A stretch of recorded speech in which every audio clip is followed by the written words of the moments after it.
guys, so nhasi ndichange ndichishare nemi skincare routine yangu. Pane vakawanda vanga vachingotaura kuti toda kudzidza zvekugeza, toda kudai. Saka ndatoti regai tiite iri practical lesson.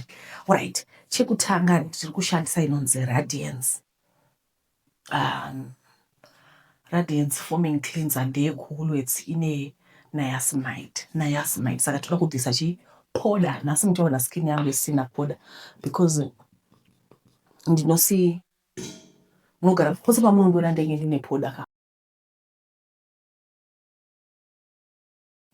Okay, saka everyday maneri nditomake sure kuti ndageza kumeso, whether ndepoda kana kuti handina, ndoita skincare routine kuitira kuti ganda rigare rakanaka. Inini natural handina ganda rakanaka. Nzeve dzangu handinoona kuti aiwa nzeve dzangu dzakachena chaizvo. Saka the next thing that I'm gonna use this Garnier.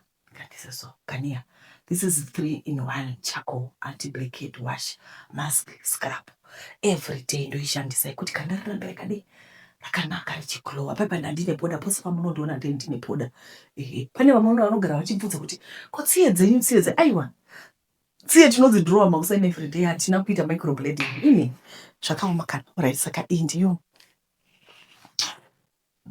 takuisa Garnier.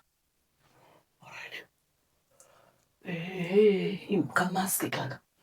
Tobva kamaski kaka chikazora richitodi kaface wash kamaski kaka 3-in-1 zvese pa.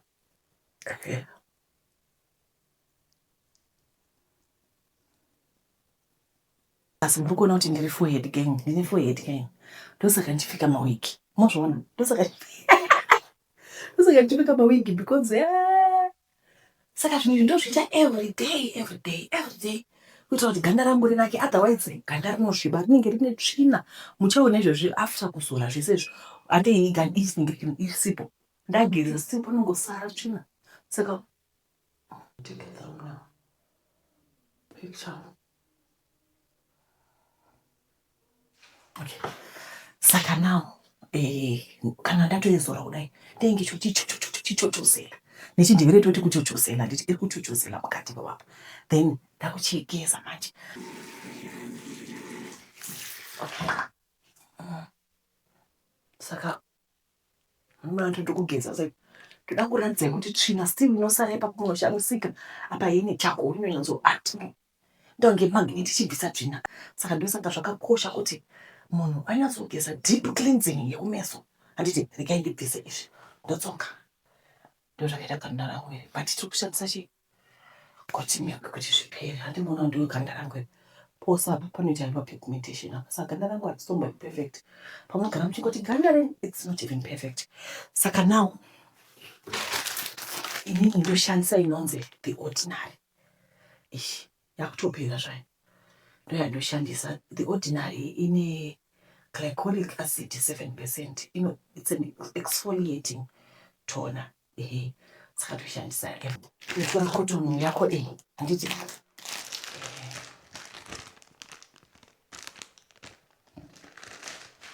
Then ndopanda padira.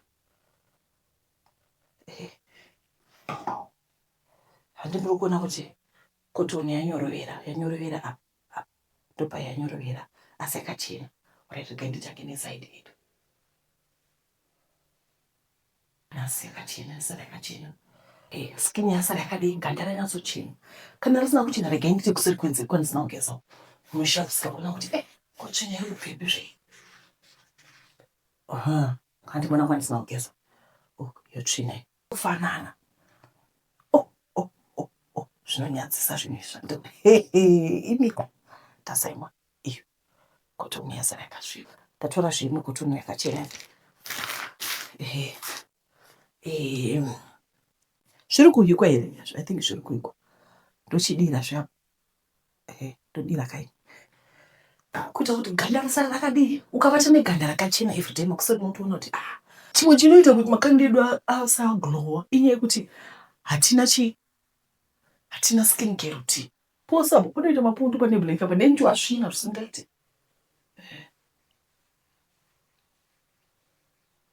Pachena.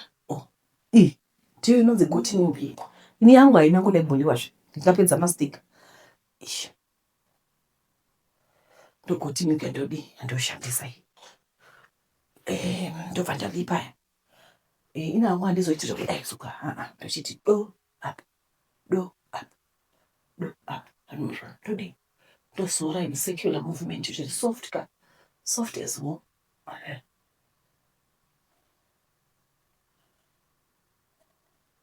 Then maanda ayangu ari sensitive saka ndipasori plus apaso panoita mapundu aproblem area yose mapundu imagine munhu ane watorarama 4 decades asi unenge uchitoita kuti unge uchitongoita unge teenage andimazvona. Then apa pamusoro peziso munoona pamusoro peziso peblack takatsva neplastic tichizama kunya mabhaketi tichida kunchera mvura kumusha ndiri grade 7 rakangopinda plastic rikavhara ziso imika munhu akamboseka bofu zvezvide muchoti musikana weziso wane right andimazvona. Saka ndo skin care routine yangu ipapa ndikarega kuita izvozvo zvatodhako. Saka motoona kuti skin yacho haisi bad andimazvona ndozvatinoita izvozvi everyday manero ndisati ndarara nditogoni kuti hazina kugeza kumeso nekuti ndikasadaro pose uri kuona panoita black panozara mapundu right.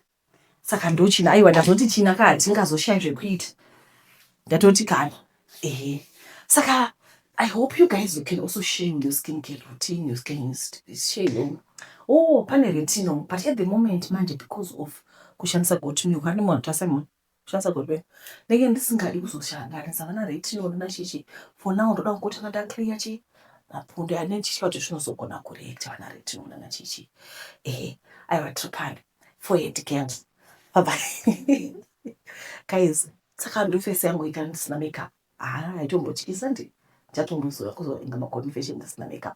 Alright guys, muchara zvakanaka kana mungaona video ino mangwana chavaniso rakanaka zvakare. Alright, bye.